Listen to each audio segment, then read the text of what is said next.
Hello and welcome to the latest edition of the Retreadcast, our regular video podcast for the global tyre retreading market.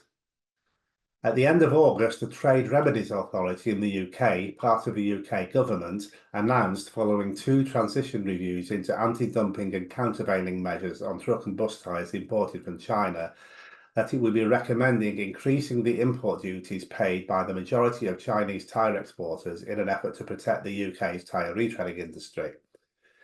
The transition review covered the UK's current anti-dumping and countervailing measures, which had been applied initially by virtue of the UK's membership of the European Union. These measures were transitioned into UK law at the end of the transition period on 31st of December 2020. Based on the evidence provided to the review, the TRA has recommended the introduction of new combined anti-dumping and countervailing duty rates ranging from around £10 to £110 per tyre. Of particular interest is the fact that the TRA, in their initial findings, had decided not to change the existing duties, but were persuaded ultimately to do so following an in-depth representation from Hankook Tyre, who had contributed substantially more information and data to the investigation than any of the other interested parties. The result is that the Hankook Group, under the new recommendations, will pay only £10.03 per tyre, whilst those companies deemed not to have cooperated with the review will pay the residual rate of £110.11 per tyre. At the time of recording this podcast, the investigation was in a further review phase, with interested parties invited to make further representations to the TRA by the deadline of 17th of September this year. Following the TRA's announcement, we managed to speak in depth to James Reith, who is the TRA's tyre case lead investigator, and we'll be showing you that interview in a moment. We also managed to speak to Guy Heywood, Hankook Tyre Europe's Vice President, Sales, Marketing and Business Strategy, and Jorge Crespo, the Managing Director of UK independent retailer Vaculug, to get their take on the TRA's recommendations. We did also invite the British Tyre Manufacturers Association, the Imported Tyre Manufacturers Association, and the China Rubber Industry Association to give their views, as all three had registered an interest in the case, but unfortunately we did not receive a response from any of these bodies. We'll try and provide some analysis on the implications of the TRA's recommendations later, but first let's go straight to that interview with James Reith. Well, we're here today talking to James Reith, who is the tyre case lead investigator from the Trade Remedies Authority. Good afternoon, James, and welcome to the Retreadcast. Good afternoon, thank you for having us. Not at all. Okay, well, I think the best place to begin is if you could please explain the structure and function of the TRA and the process followed during this particular investigation. Yeah, no problem. So the Trade Remedies Authority is an independent, non-departmental public body sponsored by the Department for Business and Trade. We were established back in 2021 following the UK's exit from the European Union. We conduct investigations to determine whether trade remedy tariffs are required to protect UK industry from unfair international trading practices. And following investigation, we make recommendations to the Secretary of State for Business and Trade. They decide whether to ultimately accept or reject our recommendations or potentially ask for a reassessment. And as you mentioned, the investigations I've been leading on concern potentially dumped or subsidised imports of bus and lorry tyres from China. They are transition reviews, which means the UK maintain these measures post-Brexit. And these investigations will determine whether the measures should be varied or revoked in the UK. We initiated the investigations back in May of last year, 2023. So the process broadly was we welcomed parties to register to the investigations. We issued questionnaires to gather information and then conducted verification activities on that in relation to that information. And finally, we conducted the analysis that now informs our recommendations. The analysis that we conducted sought to answer the questions of whether it was likely that dumped and or subsidised imports would enter the UK if measures were removed, whether those imports would cause injury to domestic industry, and whether tariffs are in the economic interest of the UK market overall. You will have seen we published our statement of essential facts last Tuesday, which outlines these initial findings.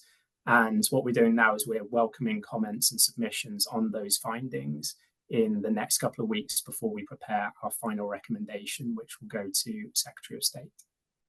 Excellent. So it seems to us that the level of response and cooperation that you received from the market during the course of this investigation varied quite widely. You know, substantial support and feedback from one tire manufacturer in particular, reasonable support from some other interested parties, but a conspicuous lack of cooperation from others who had registered an interest. Is that a fair assessment, do you think? Yeah, I mean, obviously it's outlined in the reports as to what level of cooperation we had. Trade remedy investigations do rely on parties giving us information, and there's only so much relevant information which is publicly available for us to consider. So I suppose, yeah, when we initiated last year, we promoted through the TRA channels. We had a press release which was picked up in the Tyres trade media, I think, and we also contacted some businesses directly that we'd identified from our initial research. So yeah, I think that's a fair assumption, and it's outlined in the reports. Yeah. Okay, so is there any sector of the market where you felt you might have got more response from the SME retread sector, for example, or from the associated suppliers to the market, perhaps? Yeah, potentially. I think, I suppose when we initiated the investigations, it was obvious that these investigations were of interest to many parties. We had lots of registrations, including, I think, as you noted, 4 of the larger UK producers, the Retreaders, importers, Chinese exporters, trade associations, Chinese government, etc. But not all of these parties were ultimately prepared to offer detailed questionnaire responses. And yeah, we look to work with parties to encourage them to participate in our investigations and ultimately operate with the information we have available. But yeah, the reports outline sort of how we didn't end up with any of the smaller SME retreaders. We were able to get some information on the overall UK industry from the trade associations and other parties. And then I suppose particularly around our economic interest test, we sought to engage upstream and downstream parties, but we had a limited response there as well from the likes of suppliers and consumers. And similarly with the Chinese exporters, we sought to engage these and expanded our sample, but ultimately didn't receive any responses besides the Hankook group. Okay, so as you've already mentioned, 2 of the key priorities in reaching a decision were an assessment as to whether dumping was likely to continue if the measures were lifted, and whether the UK industry was likely to suffer damage as a result. So what convinced you that this was the case? Yeah, so first off, I'd say, obviously, again, the report's outlining quite a lot of detail, the analysis, so I'm very happy to give a brief overview. Yeah. I encourage people to read them. So I suppose broadly speaking, we could see in the import data that the measures that were put in place back in 2018 following the European investigation, they had the effect of reducing the quantity of Chinese imports in the UK market quite significantly. So when we conducted these likelihood assessments, we considered both the situation in our period of investigation, which was 2022, and also the years preceding that, but also considered the future in terms of what would happen if we removed the measures. So one of the assessments you mentioned was whether dumped goods would continue or recur. And a reminder, dumping is, broadly speaking, where a company exports a product at a lower price than it normally charges in its domestic market. So we found that there was some evidence that there was dumping in the investigation periods. We also considered what was the situation on the Chinese market in terms of production, capacity, inventories, and also more internationally, exports from China to third countries, and whether other countries have measures in place around the world. And we ultimately concluded on a number of factors that it was likely that dumped imports would continue or recur if the measures were removed. Similarly, in the separate subsidy investigation, we conducted a similar exercise, but also considered whether subsidy programs continued to be in place. And we found no evidence that the picture was particularly different to the original European investigations, and again concluded that it was likely that subsidized imports would continue to occur. And then the other significant bit of analysis is whether injury to domestic industry would continue to occur if we remove these measures. So this is where we use the data collected from the Retreaders to look at the current state of the UK industry, analysing a number of economic factors within there. We also conducted price analysis, which compared the price levels of imports with domestic selling prices. We considered historic injury, sort of what was happening before the measures were introduced, and then ultimately concluded there that removal of the measures would likely result in undercutting of domestic industry and injury as a result of that.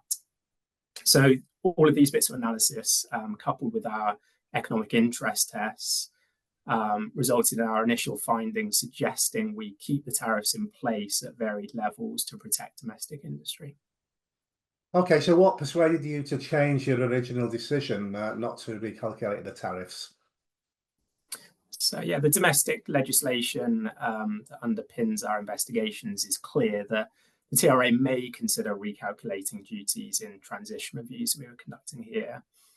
And we always look to undertake fair, impartial, rigorous and efficient investigations.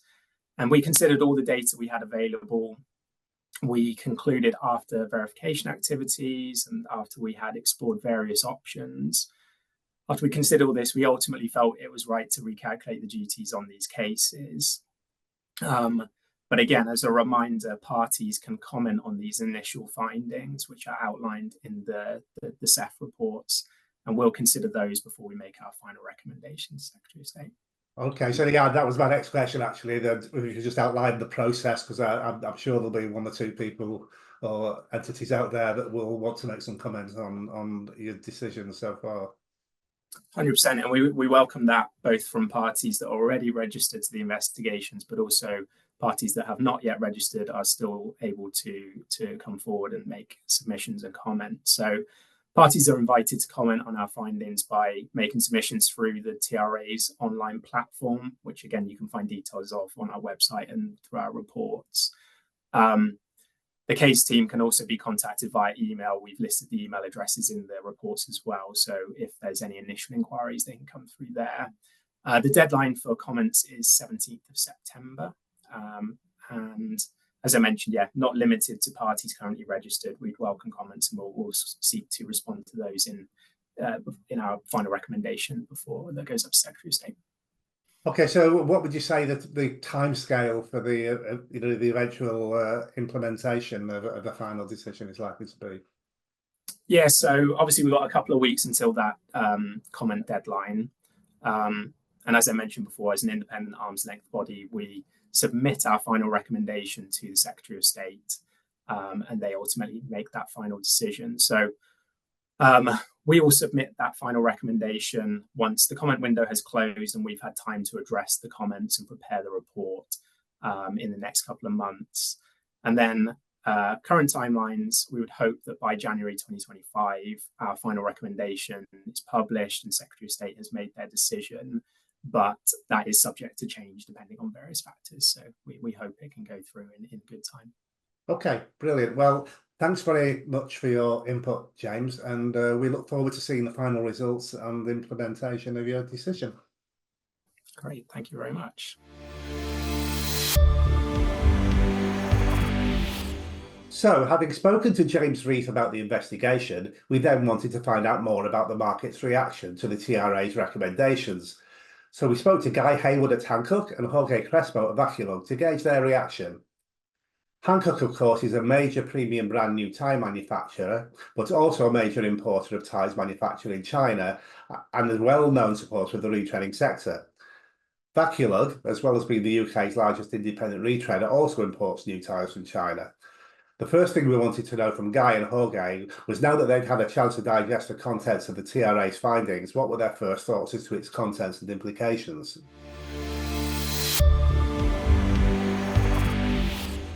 Well, there are a few caveats really that I'll start with, and one is that obviously it hasn't been fully ratified yet or validated. I mean, it's a statement of essential facts that's been put out for consultation.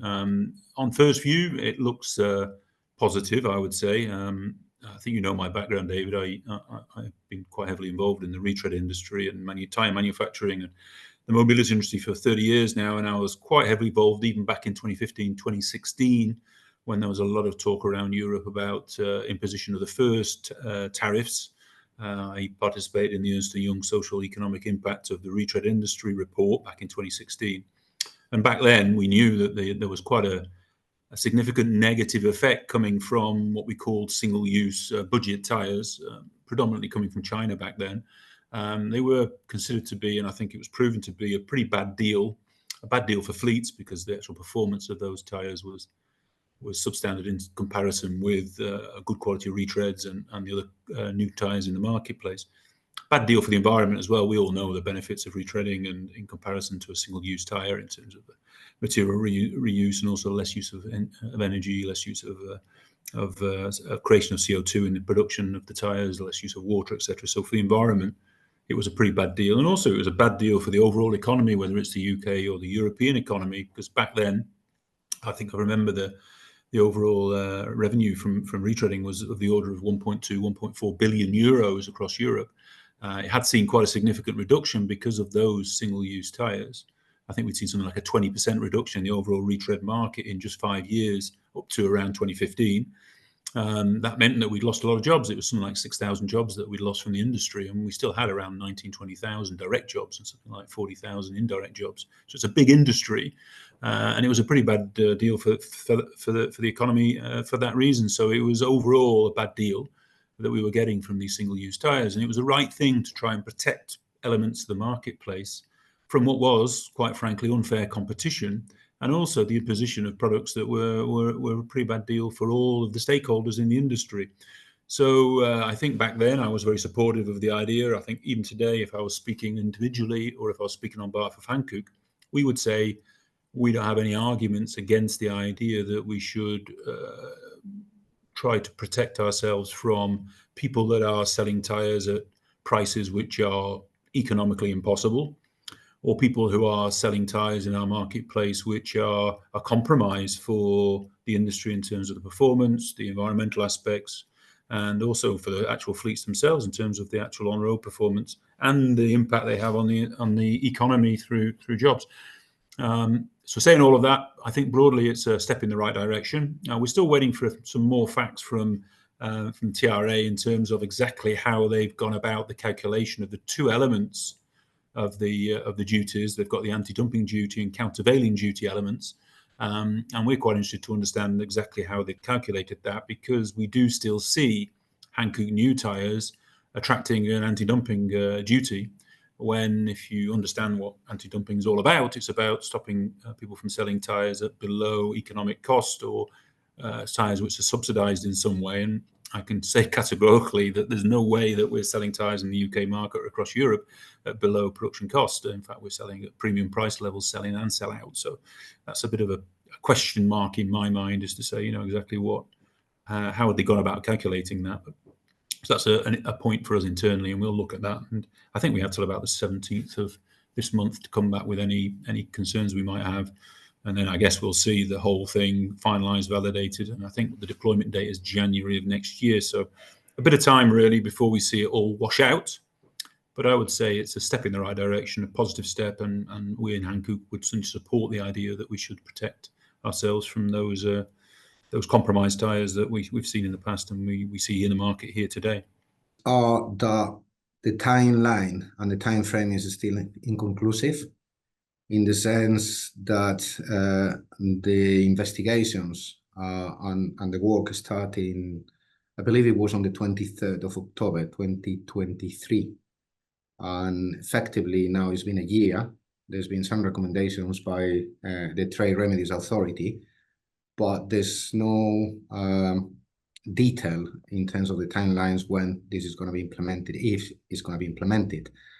So it is difficult to assess, because obviously there is a deadline as well. The recommendations runs till 23rd of October 2028.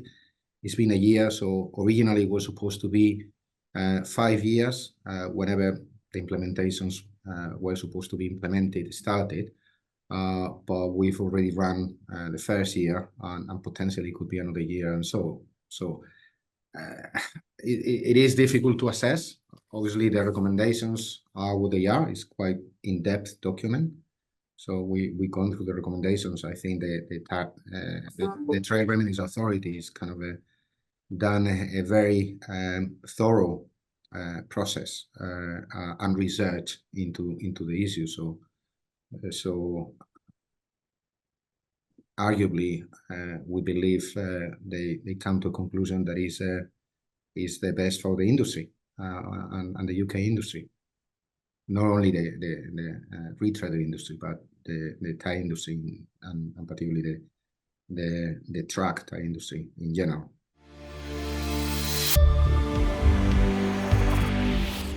In the past, when additional tariffs have been applied to Chinese tyres being imported into the UK, there has been an initial impact which has faded over time as the manufacturers find different ways to get tyres into the market. So what we wanted to know was, if these initial recommendations are implemented, is this likely to be a real boost for the UK retailing sector that will be able to be sustained? Or is this more likely to be a temporary blip as Chinese manufacturers switch production to other low-cost countries? It's a good question. I guess we can learn from the history, and history says, if you look back at the retread market across the whole of Europe, before we imposed any kind of tariffs back in 2017, the market size was around 5 million, 4.8 million, I think. We did see that continue to reduce. It reduced to 4.3 in 2020. It went down to 4.5, and it went up again to 4.5 in 2022. And in 23, it was about 3.8 million. So you could say that there hasn't been a significant reduction in the overall retread market as a result of the imposition of tariffs. And we had seen prior to that quite a deterioration year on year, so it stabilized the market. We didn't see a rebound as a result of the tariffs that came the first time around. And you could say in more recent history, 2023 as a good example, we've seen quite a fall off in overall retreading at European level. And if you look at the UK market, it's even more marked than that. In the last 5 or 6 years, we've seen a 20% reduction in the retread market in Europe from 2017 through to 2023. If we look at the UK, it's, I think, let me just check my numbers. I think it's a minus, the UK is 48% lower. So we've seen a market that's fallen by 48% in the UK, and it's 20% in Europe. So the UK has definitely been hit harder on average, I would say, than the rest of Europe, even though we've had the same level of tariff in the UK as we saw in the rest of Europe. So I think we're unlikely to see a sudden rebound in terms of huge volume growth. The reality is that if you look at the markets, we've got markets which are based on two elements. You've got hot cure retread and you've got cold cure retreading. If you look at the hot cure retreading market, certain elements of that market are protected from the influence of cheaper single life tyres, because they're actually retreads that are fitted by manufacturers into their own managed contracts. Then you've got manufacturers that are running non-owned managed contracts but advising fleets to use retreads. Then you've got independent retreaders that are running their own contracts using their own retreads. And then you've got a free sales element where people are just making a choice to buy a retread as a product, not as part of a for life offer or as a CPK offer. And that's really the composition of that hot cure market. I would suggest that the free sales element is 10% of the overall volume. So the 90% of it really isn't so susceptible to the opportunity of a cheap or low-cost budget tyre. They're going to fit a retread because it makes sense economically, and also it's part of a package. In the cold cure market, much more of it is free sales. So I would suggest that if we do see an impact, it's more likely to be seen in the cold cure element of the marketplace than in the hot cure element of the marketplace. And if we look at the actual overall imports, back in 2016, we had imports around 7 million into Europe, and about 60% of those are coming from China. So this was pre any kind of tariff. By 2019, it dropped to 6.4 million, so 400,000 had been lost from the market in terms of overall imports, and the Chinese element had dropped to 15% of that. So we'd lost 400,000, and China had lost a lot of volume, but it had been replaced by other sources. Today, 2023, 7.5 million, so it grown. It was 6.8 in 2016, 7.5 million were imported from outside of European Union last year, and 13% of that came from China, so 1 million of those came from China. The real growth area is Thailand. The real growth area is Turkey. The real growth area is Vietnam and Egypt.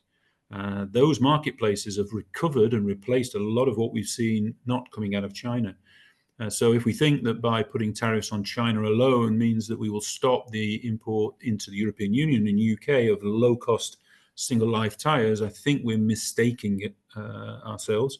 And if you even more, if you look at the import value of those tires back in 2016, the import value on average was around 250 euros per tire. The import value in 2023 is 180 euros a tire. So we're importing 7.5 million in 2023 at 180 euros per tire average, in comparison to 6.8 million back in 2016, 2017 at 250 euros value. So the value's gone down. So those tires that are coming out of Vietnam and Thailand, Egypt and other sources are lower priced than the Chinese were, and they're more available. So unfortunately, I think we're going to see some benefit for sure, because the Chinese will find it very difficult to import at the tariff levels. But I think they're going to find that those tires are probably going to be replaced quite quickly with tires that are coming from other Asian sources. And let's not forget that we have Chinese factories now in the European Union. We have Linglong and also Ceylon building very large TBR factories here in Europe, producing upwards of 3 million next year probably out of those two plants. And those tires will be sold into the European Union, and some of those tires certainly will go into the UK, and they won't actually attract any tariffs at all.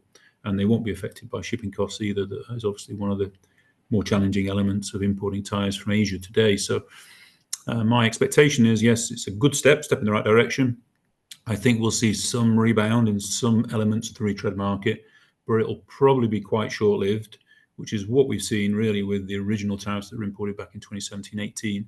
And in the UK, it seems like the impact is more serious than perhaps in other markets of Europe, where we've seen that 40%, more than 40% reduction in retreads in the UK, whereas it's only been 20% across the rest of the European Union. So it seems like the UK is perhaps a bit more attacked by these single life budget tires than the rest of the average for Europe. So if the recommendations are implemented, I think it will affect a wider group rather than the retreading sector only. I think it will affect as well, and it will have repercussions within the new tires and not only the retreading sector. Whether it's going to be a blip or not, I think a lot of the Chinese manufacturers are moving locations, adjusting as well. They are going to the Far East countries. They are moving to Europe as well to be closer to the markets where the customers or potential customers are. So yeah, it's going to be short term, because as I said, even if the remedies or the fundings are implemented, there is a timeline there, which is 2028. We don't know when the implementation is going to take place, and where these recommendations are going to be enforceable. And as I said, it's going to be potentially a few years. So it's not going to be long term. There's other legislation that potentially could affect more the tire industry than the anti-dumping legislation, like the deforestation regulation and so on. So it is a question mark. I think it's positive for the industry in general, but how positive it will be, well, time will tell, and still is inconclusive.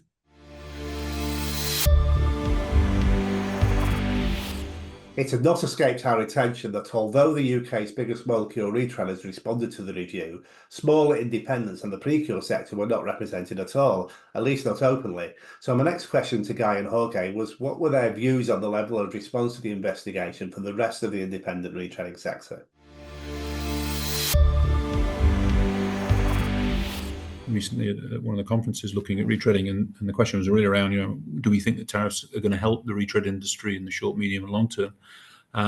For sure, if I was in the retread industry, I would be engaged in this process, because I would try to be influencing to make sure that the right decisions are made. Because for sure, if we allow this trend to continue, where we are allowing low cost and single life tires into the market, which we've already said are a compromise for all stakeholders, the environment, the government in terms of employment and jobs, and also the fleets themselves. If we allow that to continue, for sure, it's going to be the retread industry that's going to take some of the hit from that. We're going to see a hit in terms of new tier 2 and tier 3 products from premium manufacturers being attacked as well from that market, and we're seeing evidence of that already in the marketplace. So it's not only the retread industry that's affected, but it's also the new tyres. But if I was a retreader working in the UK or anywhere else in Europe, I would try to engage in the process. I would also say that please don't see this as the panacea that will solve all of the ills and suddenly lead to a huge recovery or fast recovery in the retread market, because we saw in that historical data that I shared with you, we didn't see that recovery. The only thing we really saw was a slowdown in the deterioration of retreads for a period, although it does appear to be accelerating during last year, because we did see a significant increase in imports of non-EU tyres last year. It went from something like 6.5 million to 7.3 million last year. So that jump probably affected the retread market quite drastically, and we saw a big drop in retreads last year. So it may have stabilized. It didn't lead to a recovery. I think this time we're going to see a similar effect because, as I've mentioned, we've got non-Chinese supply of a lot of these products or similar products from other markets that don't attract tariffs. And then we've got the onboarding of Chinese production here in Europe, which is going to mean that the availability of low-cost tyres and single-use tyres in some cases is going to be there again. My advice to them would be engage in the process. But as I said when I was asked the same question at the conference, you cannot rely on tariffs to save your industry. What we need to do is we need to explain to the industry, to the business and the stakeholders better what the merits are of a good quality retread tyre over a single use, maybe a lower cost budget tyre. And quite frankly, if we achieve that by explaining the benefits in terms of environmental benefits, but also the actual on-road performance benefits of good quality retread over these single-use tyres, I think we would have a much better chance at justifying why people should perhaps pay a few euros or a few pounds more for a good quality retread versus a single-use budget tyre, because frankly that we should be able to sell that. And unfortunately today we do have a large part of the marketplace that don't understand well enough the benefits, and they're making choices based on their understanding, and their understanding today suggests that they should buy single-use rather than a good quality retread product. And that's everybody's job, my job, your job as well, David, but also all of your members' jobs and your readership's jobs to try and figure out ways to better communicate the value from the industry. And if we do that, then we should not see a big threat coming from a lower price product. If we don't achieve that, then for sure we're going to see a continued deterioration of the marketplace, because the lower price products are not going to disappear. The origin of them will change, but the abundance of them and the pricing of them is not going to go upwards, and the availability is probably going to get more available, I would suggest, in the medium to long term. So that's what my advice would be. Let's really focus as an industry about how we can do a better job at selling to all stakeholders, the government, the fleets, but also the environmental lobby, that it makes sense to support this industry, because it's a lot of jobs involved. It is a fantastic example of a circular economy, and the tyre performance on the road of a good quality retread will outperform a single-use budget tyre 2 or 3 to 1, in my experience. So we always say there's no such thing as a cheap tyre in the industry. If you buy a cheap tyre, you might buy it 2 or 3 times, and it'll lead to increased fuel costs and also breakdowns on the road that immediately wipe out any profitability that the haulier may have had. Good quality retreads don't have to have those compromises. So that's the angle that I would take if I was in the retread industry. Engage in the process, but don't see it as a way that means we have to take our foot off the accelerator to communicate the value of the industry. We have to do that and probably put the foot down on the accelerator now, because we're under more and more threat every day. I think the response has been a little bit scattered, but it's quite understandable, because as I said before, I think there's been a very in-depth research and analysis. There was a lot of time and resources that were needed, and including the Trade Remedies Authority. They had a number of people. So I recall about 4 people coming here to Vaculug for 4 days, and they were asking a lot of questions and very thorough. So not a lot of the retreaders have the appetite or the resources to invest in this, and as well, the industry is a little bit disconnected. So it's something that we are, as Vaculug, are trying to foster going forward, which is that the industry becomes a little bit more cohesive, like all the industries. You know, there is the Tyre Manufacturer Association. There is an association. The Importers Association. There is an association that works really well and it's been working for years, while the Retreaders Association is a little bit more disconnected, and that's something that we are trying to revamp going forward, because I think it's on the benefit of everybody. So I think, yes, I agree with you. I think the response hasn't been ideal by other independents, but it's understandable as well. So it's only the retreaders that are associated with the larger manufacturers. Those are the ones who have the means and the resources to carry out an investigation like this one. So we volunteer, but obviously we were asked as well if we could provide data and information. We try to be non-biased on everything that we do, and yeah, the conclusions are there.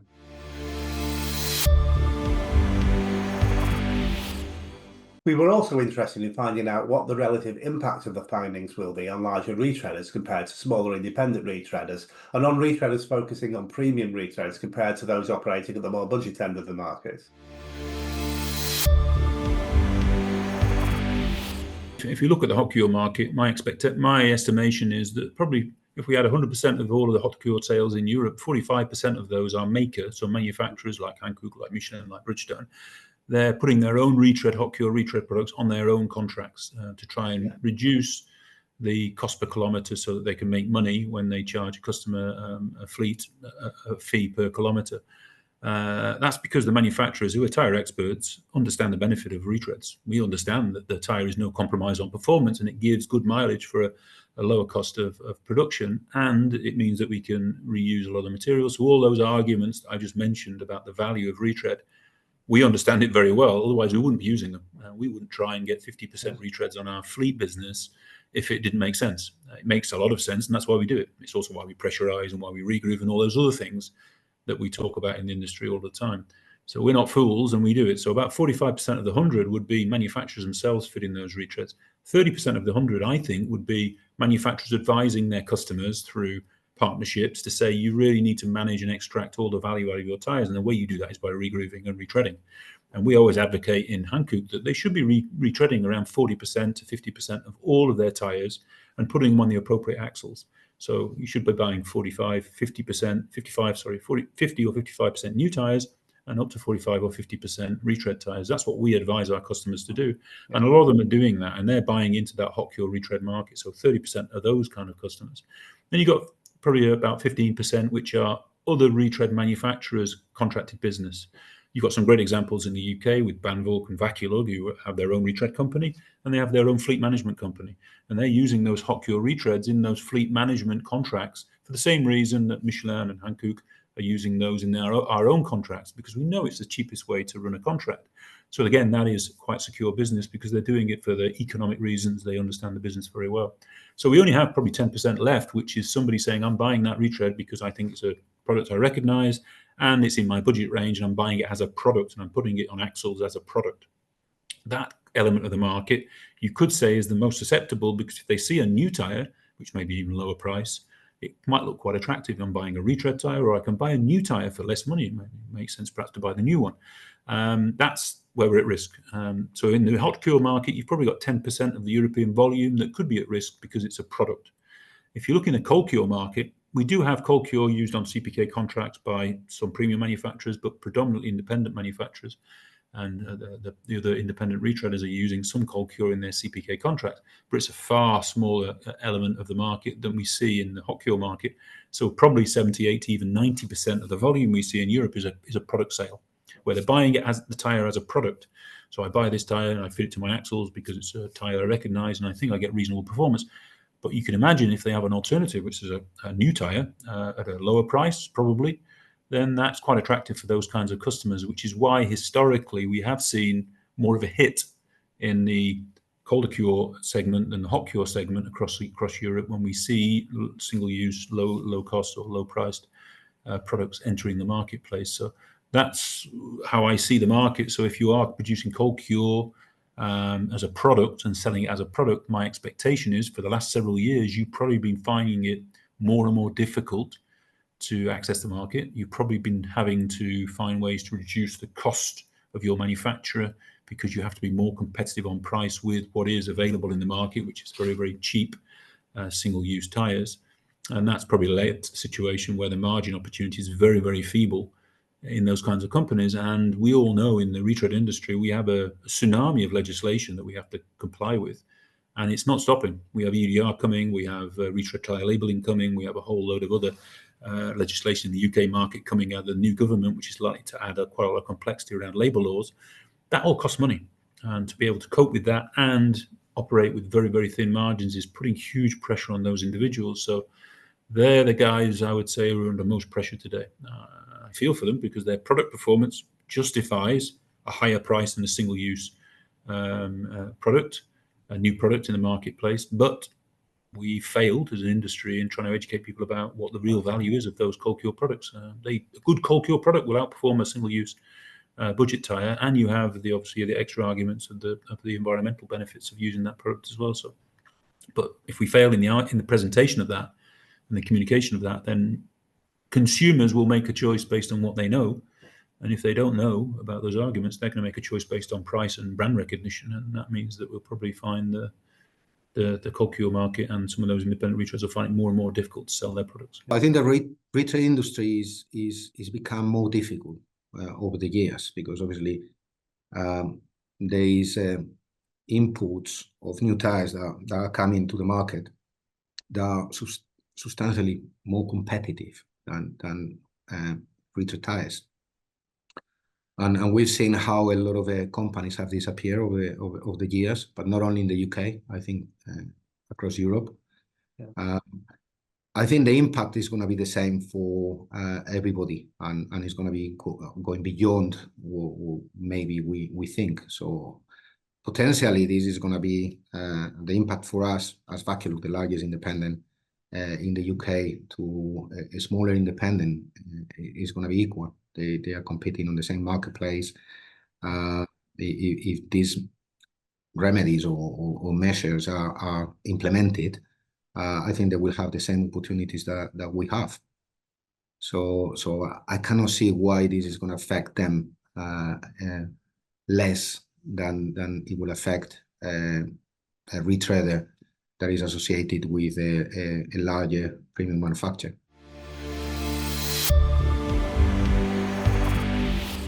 On the face of it, if the TRA's recommendations now move forward without any further changes, it will be a massive result for Hankook and a vindication of the idea that the more you engage with investigations of this kind, the more likely they are to go in your favour. However, it's also occurred to us that the implications of the initial recommendations go quite a way beyond the interests of the retreading sector. So I asked Guy and Jorge how they thought they will affect the wider commercial vehicle market in the UK. Well, first of all, massive result for Hankook. I'm not sure I share that view, David. I mean, we have obviously had a reduction in the duty that is being proposed for Hankook tyres that are imported from our two Chinese factories. There is a recommendation in this proposal that we do still pay a tariff for anti-dumping, which I find quite interesting, and this is one of the reasons why I opened this interview with. The point that I'd very much like to see the means of calculation that they've used, because my understanding of anti-dumping is that it's really about trying to punish or ask people to compensate for the fact that they're selling products below their economic manufacturing cost. And I can say 100% that we're not doing that in Hankook. We're selling our tyres into the UK market, by the way, where we are the market leader, at premium prices. We're not selling them anywhere near to the levels of prices that we're seeing with some of the products that we've been talking about in this interview.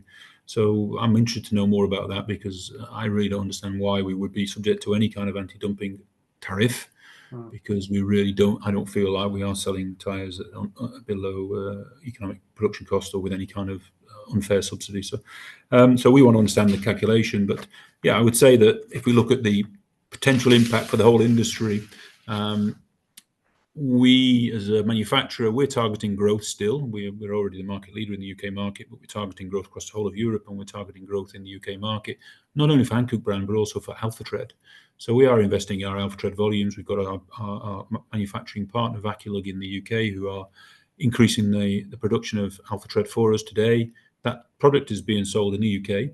It's being exported into Europe. And interestingly, we're actually exploring the opportunity to export into Asia from our European production facilities, including Vaculug.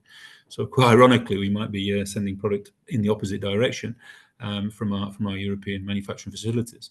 So the ruling, I think, is good news short term for the retread industry. I think it'll buy some time. It'll probably stop the rot that we've seen in more recent months in terms of the effect of the increased imports. We cannot believe that it's going to solve the problem because, as we mentioned, we have new sources of imports which are not going to attract tariff, and we have new factories being built in Europe which obviously won't attract any tariff. I said before, my background is in retreading, so as personally me, I'm really happy that TRA have chosen to continue with this approach where we know that the tariffs have been pretty much removed in most of the rest of Europe. For me, it's a means that we can use to try to support an industry which is very close to my heart. I've got a lot of friends, got a lot of colleagues. I've met a lot of entrepreneurs around Europe and in the UK as well, who are trying very hard to keep their businesses going in the right direction, producing products which deliver great performance, producing products which save an awful lot of CO2, save water, save an awful lot of materials, and delivering products which deliver fantastic results actually on the road, and also keep a lot of people in employment in the UK. So there's a lot of good reasons to support that industry. And I think this is a step in the right direction. We can't see it as a panacea to solve all issues. It will buy us some time. But then I think we do need to use that time intelligently and find better ways to explain the real merits of the UK retread industry to all of the stakeholders, so that we can get people making decisions about which tyres they would buy based not only on pure price, but on price plus an understanding of the value. And I think if they understood that by buying that retread tyre, they're buying a performance that would be 10%, 20%, 30% higher than the alternative cheap product, buying a product which can be retreaded again, buying a product which will save CO2 in the production, save water in the production, a product which saves an awful lot of raw materials, and they can then save those materials again when that product is retreaded. And the casing value at the end, the process still has a value, and it wouldn't be a cost. Because also we know that some of the single life tyres, we just have no casing value because there's a question mark about the reusability of the materials even for some of these products. So I think if we use the time that this decision could buy the industry to spend more time focusing on selling the value, then we have a real chance to stop the rot and actually turn that rot around and start to see some recovery in the retread industry, because people are buying for the right reasons and not buying purely based on price. So that's what I said back in earlier this year when I was asked a similar question about what we could do to try and support the industry. And hopefully this kind of this interview today will be part of that story. And every opportunity I get, I try to talk about the merits of the industry, and because I am a retreader at heart, and I really do see value in it. We are investing, as I've said, in retreads, and we do see a future in that. We bought a retread company here in Hankook. We've got partners who manufacture our retreads, and we're more than doubling our sales of retreads this year, and our plan would be to more than double them again next year in a market that's probably going to be flat or even negative. So we're not aiming to follow the market. We want to sell more retreads and offer our fleet partners a much better deal, which is new, regroove, retread, regroove, and then retread again. This is the best way you can use tyres in the industry. So that's our proposal for the marketplace. And that's why I'm very happy to participate in the process with the TRA and also participate today with yourself, David. I think it will. It will affect the whole market. I think the question is it a vindication? That's the word that you use. That the more you engage with investigation of these kinds, the more likely you are to be successful. I think that is. I cannot get. I don't think you can draw that conclusion without further details or additional findings of how this was calculated and so on. Obviously, that should be a question for the TRA. I think it is a reasonable opinion to hold that if you cooperate, you potentially could be benefit. There's transparency there, but I would not draw such a strong conclusion without any kind of further information, without more information. I think this goes beyond the interest, as you said, of the retrading sector. But I think the scope was very, very specific to Tyres. So I don't know whether the question goes in that direction, whether is this an example for all the industries, the automotive industry or the battery industry, or I think in this specific instance, the scope was very, very clear. And it was just an analysis on the current situation of the imports from China. I think there were the Chinese manufacturers, all of the Chinese manufacturers were also invited to participate in this research. So I think it's been a positive initiative by the Trade Remedies Authority. I truly believe it, and I think they took it seriously. They are taking the time, and that's my only concern, far too long. And obviously, the next step is when is. I'd like to know when this is going to be implemented, because obviously with the new government priorities, there's a lot of things going on happening, as you said earlier. So yeah, there's only one step, but it hasn't been conclusive yet. So there you have it. If you're watching this podcast after 17th of September 2024, the deadline date for responses will already have passed, and we'll have to wait to find out what the final recommendations say. The TRA's investigation has clearly been meticulously carried out, but responses from the market have been somewhat mixed, and it's disappointing to see the apparent lack of engagement for those with an interest in pre-cured retreading, even though this market is relatively small in the UK. Will these recommendations make a difference? Well, yes, of course they will. They will certainly give the UK retreading industry some more breathing space, but to what degree and for how long is a moot point. And what about the rest of Europe, which continues to fight tariff battles of its own? Since 2016, the average cost of a budget new tyre in Europe has fallen from around 250 to 180 euros, a massive figure, and prices are continuing to fall. However, Chinese tyres now make up a much smaller percentage of those budget imports now than they did in 2016. The main source countries now are Thailand, Vietnam, and increasingly Turkey and Egypt. So unless you introduce a tariff regime that covers these countries too, the effect can only be temporary. It would appear that the temporary lifeline given to the European retreading industry since the introduction of the original tariff regime is now over. The European truck retread market fell from 4.5 to 3.8 million units last year, and Hankook anticipates a further fall this year to around 3.5 million. How low can the market go? 3 million perhaps. That would represent a third of the market. One ray of light at the end of the tunnel is that a significant portion of the market is ring-fenced in that it consists of tyres sold by premium new tyre manufacturers as part of mileage contracts, by new tyre manufacturers selling retreads as part of whole life packages, and by major retreaders who run their own tyre management companies like Vaculug and Vaculug. However, independent retreaders, especially pre-cured retreaders, are being increasingly squeezed by budget new tyre manufacturers whose products are getting better and cheaper, leaving them with the option of a race to the bottom, which can only result in one winner, or finding a way to lift the perceived value of their product so that customers are prepared to pay more for a retread than for a single life budget tyre. And how will the independent retreading sector look in 5 years, 10 years' time? Several Asian tyre manufacturers now have manufacturing facilities in Europe, and one can imagine a scenario in a few years' time when those players currently selling in the budget sector will start looking for ways to increase the value and the price of their products, at which point they will need to start looking at retreads like the premium manufacturers are currently doing.